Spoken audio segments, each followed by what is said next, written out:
ఆయన రేవంత్ రెడ్డి గారు పెట్టిన అభ్యర్థి అయితే ఖచ్చితంగా మేము వ్యతిరేకిస్తాం. ఎందుకంటే కాంగ్రెస్ అనే ఒక చిల్లర పార్టీ, కాంగ్రెస్ అనే ఒక థర్డ్ క్లాస్ పార్టీ ఇవాళ రాష్ట్రంలో ప్రజలని ఎంత అరిగోసబుచ్చుకుంటున్నదో రాష్ట్ర ప్రజలందరికీ తెలుసు. మరి అట్లాంటి థర్డ్ క్లాస్ ముఖ్యమంత్రి, థర్డ్ క్లాస్ పార్టీ పెట్టిన అభ్యర్థిని మేము సమర్థిస్తారని మీరు ఎట్లా అనుకుంటారు? నాకు అర్థం కాదు. ఇంకోటి, ఇవాళ జరుగుతున్నది ఏంటంటే ఒక డ్రామా. ఉపరాష్ట్రపతి ఎన్నికల విషయంలో డ్రామా.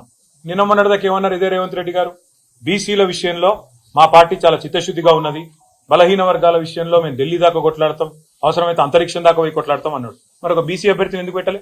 అంత ప్రేమ ఉంటే తెలంగాణ నుంచి ఒక బీసీ అభ్యర్థి దొరకలేదు, కంచైలయ్య గారిని పెట్టేది ఉండే. తెలంగాణ నుంచి ఒక బీసీ అభ్యర్థిని పెట్టి ఇగో ఇది మా చిత్తశుద్ధి అని చెప్పుకునేది ఉండే. అంటే బీసీల మీద ప్రేమ మాత్రం నోట్లోనే ఉంటది, మళ్ళీ ఎన్నికలు నిలబెట్టే టైంకి వచ్చే వరకు మాత్రం బీసీలు కనబడరు మీకు. అట్లాంటి మీ మాటలు మేము నమ్మాలి, మీ మాటలు నమ్మి మళ్ళీ మీ వెనక నిలబడాలి.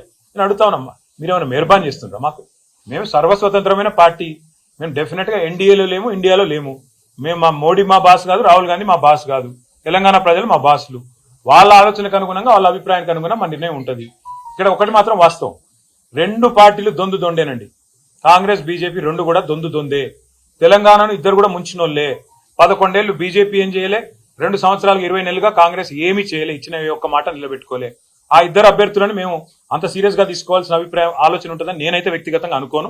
కానీ పార్టీగా, ఎందుకంటే నా ఒక్కడ అభిప్రాయం పార్టీ అభిప్రాయం కాదు, పార్టీగా మేము కూర్చుని ఆలోచించి డెఫినెట్ గా మా ఎమ్మెల్యేలు ఉన్నారు, మా ఎంపీలు ఉన్నారు, మా ఎమ్మెల్సీలు ఉన్నారు, మా ఇన్ఛార్జీలు ఉన్నారు, మా స్టేట్ కమిటీ ఉంది, అందరం అవసరమైతే పెద్దలు కేసీఆర్ గారితో మా అభిప్రాయాలు చెప్పి ఒక పార్టీగా నిర్ణయం తీసుకుంటాం. వ్యక్తిగతంగా నేను అనుకోవడం మాత్రం రెండు కూడా దొందు దొందే, కాంగ్రెస్ బీజేపీ రెండు దొందు దొందే.